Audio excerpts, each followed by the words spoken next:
Assalamualaikum warahmatullahi wabarakatuh. Sebelumnya perkenalkan, saya Wangi Nisita Naura Ramadhani, mahasiswa Ilmu Komunikasi Fakultas Ilmu Sosial dan Ilmu Politik Universitas Brawijaya. Pada kesempatan kali ini saya akan menjelaskan terkait Yayasan Maju Jaya dalam berbagai perspektif komunikasi organisasi.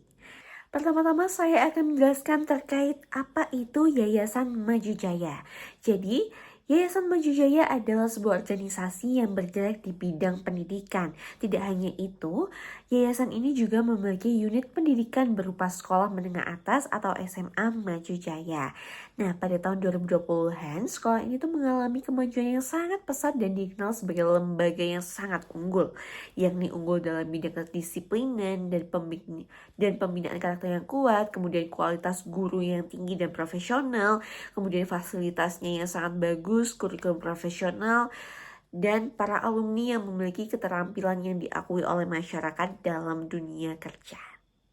Namun, awal permasalahan ini pun muncul pada tahun 2024, yakni jumlah siswa menurun hingga 50% dan diduga penyebab utamanya adalah tindakan yang menyalahi ketentuan sekolah setelah pergantian kepala sekolah yang baru.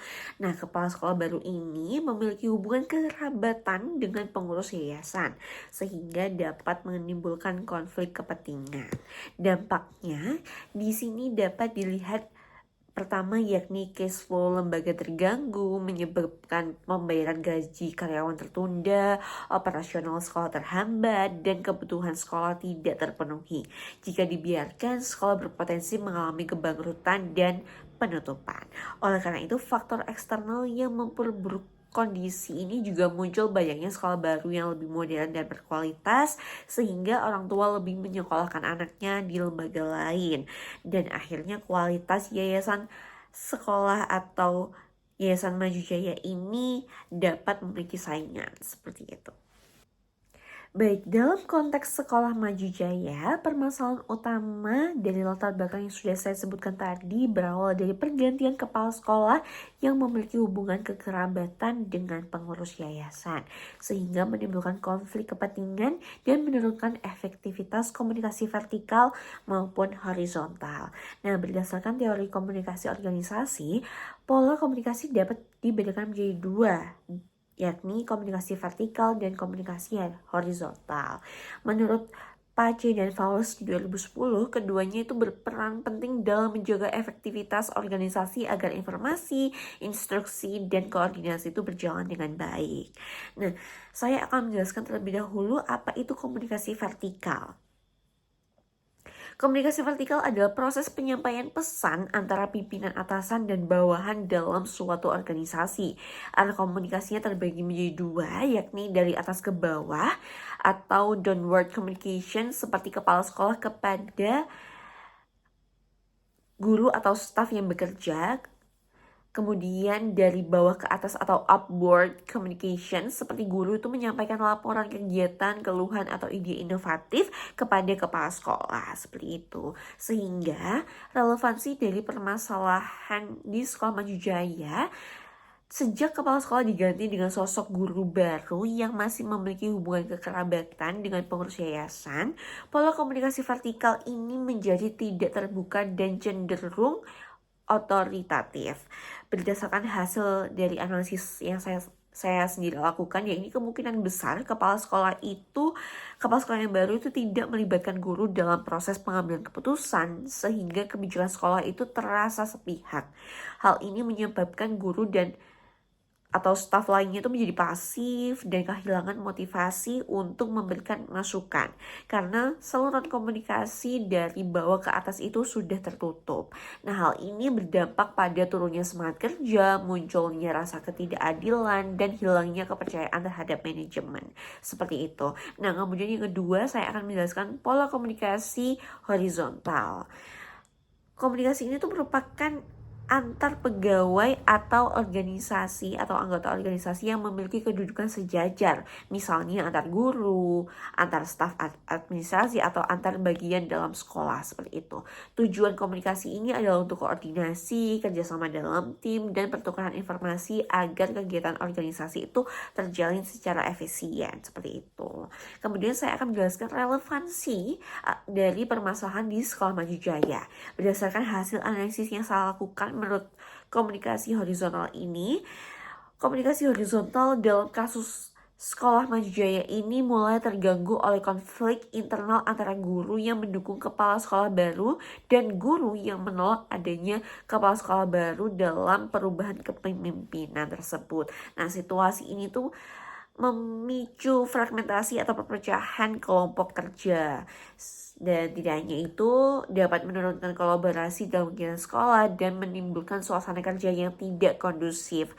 Hal ini bisa berujung pada koordinasi antar guru dan menyusun kurikulum atau kegiatan siswa menjadi tidak efektif karena komunikasi informal berubah menjadi sarana gosip dan keluhan. Seperti itu.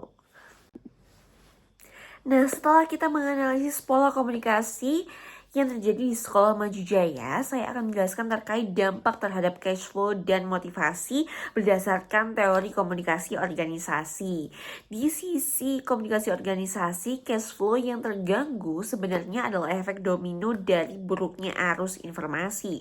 Ketika bagian keuangan tidak bisa menyampaikan kebutuhan dana secara tepat waktu, keputusan pun menjadi terhambat. Nah, menurut McGregor pada tahun 1960, komunikasi yang tidak empatik bisa menurunkan motivasi kerja. Akibatnya muncul gosip, stres kerja, dan banyak guru akhirnya memilih keluar dari sekolah Yayasan Maju Jaya dan memilih untuk bekerja di sekolah lain atau yayasan lainnya. Seperti itu dari hasil analisis yang saya lakukan. Selanjutnya, setelah menganalisis dampak yang sudah terjadi akibat dari fenomena tersebut, saya membuat strategi komunikasi yang dapat menyelesaikan masalah dari Yayasan Maju Jaya. Nah, berdasarkan dari Effendi tahun 2003 dan Anwar Arifin, terdapat 3 kondisi yang dibutuhkan dalam strategi komunikasi organisasi agar jelas. Nah, langkah pertama adalah mengenal khalayak, seperti siapa saja pihak yang terlibat, seperti guru, siswa, dan orang tua. Yang kedua itu menyusun pesan positif tentang komitmen sekolah untuk bangkit dan memperbaiki masalah yang sudah terjadi. Dan yang terakhir dan yang ketiga itu menetapkan metode 2 arah, di mana komunikasi tidak hanya dari atas ke bawah, tetapi juga memberi ruang bagi feedback dan diskusi terbuka. Seperti itu.